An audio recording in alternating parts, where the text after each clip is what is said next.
We see the spooky insane asylum. A flash of lightning appears behind it. Bum, bum, bum. The camera morphs into a window where we see Clarice Starling, now dressed in her business cash, talking to the warden of the insane asylum, the unctuous Dr. Chilton. Chilton looks over her lithe body appraisingly and licks his Baltimorean lips. Well, Dr. Starling... I'm not a doctor, sir. I'm just a trainee in the FBI. Are you sure you're not a doctor? Because you sure are giving my boner a prescription for being around. Thank you, sir. I'm here. I'm merely here to interview your patient, Hannibal Lecter.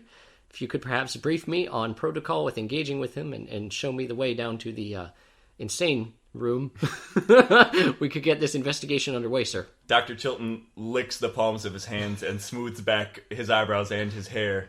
No! Well, Professor Starling, I'm actually, sir, I'm just a trainee. We can talk, and are you sure? Because you're giving me a PhD right now. Dr. Chilton. What does the PH stand for, sir? Pretty... Thank you for setting me up. Allow me to knock it out of the park when I say it stands for pretty hard.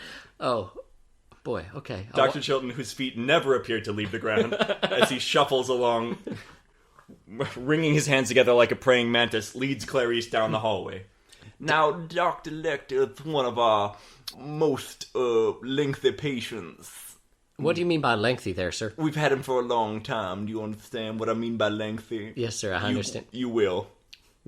They walk past a security officer hanging one of 17,000 handguns on the wall. The electric of electronic gates being opened is heard as Clarice and Dr. Chilton descend farther and farther down into the bowels of the asylum. You're going to want to be careful. He's going to get inside your head, and that's not a great place for him to be inside. But speaking of places where a person could be inside, Miss Starling, I think I might have a suggestion about your vagina as regards my being you're an astronaut, is that correct? No, sir, I am a trainee of the FBI Academy. Because you're out of this, hold on, your ass is out of this world. Okay, thank you, sir. I'm gonna pass you along to Barney here. Be careful with Dr. Lecter, alright? Yes, sir. Hey, lady. My name is Barney. I am the only normal man, perhaps, in this entire adventure. I understand you need to talk to Hannibal the Cannibal? Yes, sir. I certainly appreciate you treating me with a modicum of respect. Now look, you're gonna be fine. Just look at this picture. This was the last nurse who ever talked to him. What happened to her? Well, he was, so Hannibal, okay, here's how it went down. Barney, I feel like I don't need any more. I'm gonna use this peach to represent the body of the nurse, and I'm gonna use this bear trap to represent Hannibal Lecter. This interaction went badly so quickly. Now you're gonna be fine, okay? Just stay to the right. Okay, he's all the way down at the end of the corridor. I'll be watching. You're gonna do fine. Just stay to the right, okay? All right, thank you very reservedly. I'm Barney. Badoop beep boat. You gotta do fine. The minute the door opens, Clarice darts through, thinking whatever is down at the end of the corridor can't possibly be any worse. In front of Clarice, Starling stretches on a dark and dismal corridor. She walks past several creeped out serial killers who are looking at her in really gross ways. Hey, lady, you want to come here and take a look at my pictures of butts that I got on the wall? You're real pretty. No, thank you, sir. Hello there, miss. It's me, an internet gentleman. I think that you'll find that the anime is an underappreciated art form. Don't know what an internet is. It's the 90s. You're obviously insane. Hey, Yeah, what is it? I can smell your private parts. I'm sorry? I can smell your private parts. I ain't gonna say the word 'cause it's ugly.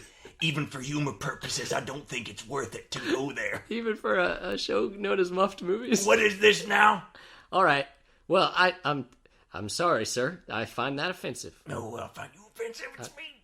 Who are you? Oh, multiple Migs. Oh, Miggs, you got me. I'll get you later. I love you. All right. Clarice Starling walks to the end of the cell. Finally, in the final one, she sees a plexiglass window, and standing there at full attention, almost like a perfect robot, is the infamous snake-like figure of Dr. Hannibal Lecter. Hello there, Dr. Lecter. My name is Agent Clarice Starling.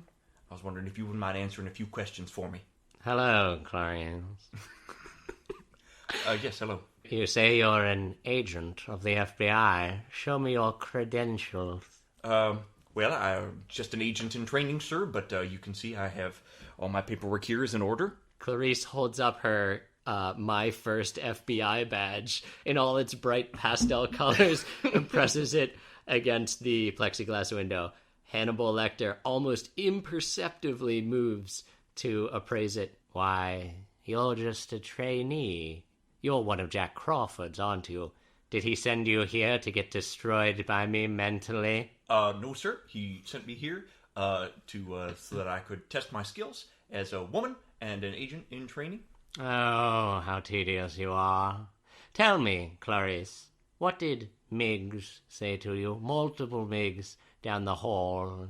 Well, he was actually relatively polite compared to some of the gentlemen I've met in my day-to-day life. He did tell me he could smell my private parts, but that is, I'm sad to say, not the worst thing I've heard today, even before I got to the insane asylum. Curious. Anthony Hopkins puts his giant horse nostrils in the air and wiggles them around. I cannot smell your private parts, that is.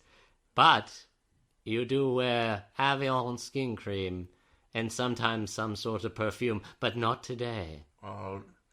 No, that's remarkable, sir. Smell you later.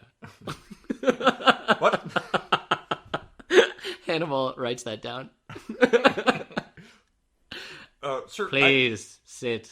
There's a folding chair waiting for your bottom. Don't keep it waiting, Clarice. Oh boy, here we go.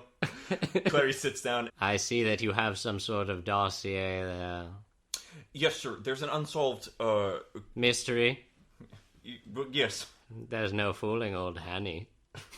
Well, I feel like that was a pretty easy gimme, but if you want to use it as a chance to get some of your own back, that's fine.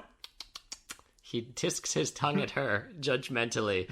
Oh, we were doing so well. You were courteous and polite, and now you want me to read over this boring bunch of words?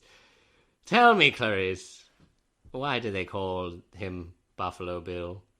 It's because they say he likes to skin his humps, sir. I don't quite follow what you mean. Well, Buffalo Bill is I think a buffalo humper, where he would skin the hides off buffalo and leave them to die. We call this one Buffalo because he kidnaps young women, skins them, and dumps them in the river. Women don't have humps. No, sir. Camels have humps, Clarice. Surprised you didn't know Dr. that. Lecter, Yes. if you could just focus up for a second. Oh. Hannibal accidentally meets a reflection of his own piercing gaze and goes somewhere weird for a second. Yes, you were talking about the art of skinning. Yes, Dr. Lecter, and he gets big old fat young ladies, and he... They say serial killers always like to keep a keepsake or leave a calling card. I did not. Well, didn't you eat people? Oh, yeah. High five. Well, I can't high-five you through the glass, actually, there, sir. Oh, you saw through my ploy, did you? So, what I'm wondering, Dr. Lecter, is if you're not maybe smart enough to even help me out with this case. I'm not smart enough? No, I mean, it just seems like you're more interested in insulting me than in actually being of any use. So I think I'll just leave you to rot here in this asylum. Hannibal Lecter, incensed by Clarice's impertinence, looks down at her shoes and wardrobe and makes some pretty cutting judgments of his own. What does he say? You know what you look like to me, Clarice, with your expensive purse and your cheap shoes? You look like a rube. You look like a real piece of shit, Clarice. Was your daddy a coal miner? I bet you didn't like growing up very much because you're poor and you suck. Hannibal Lecter, very, very proud of himself, surreptitiously kicks a copy of Cosmopolitan magazine under his bum which says top 10 ways to avoid looking like a rube. Did you have trouble in West Virginia? All right, stop it. With your Stop poor it. white trash and your sweaty Just times stop it. that you had to run away You think all the way to the FBI. You're a real piece of jerk, Hannibal Lecter. Clarice, incensed, heads off back down the hallway the way that she came. But before she can get back to the front door, she's interrupted by multiple MIGs. Hey, baby, I accidentally cut my ball. Here we go. Ah! The acidic sperm eats away at Clarice's hair.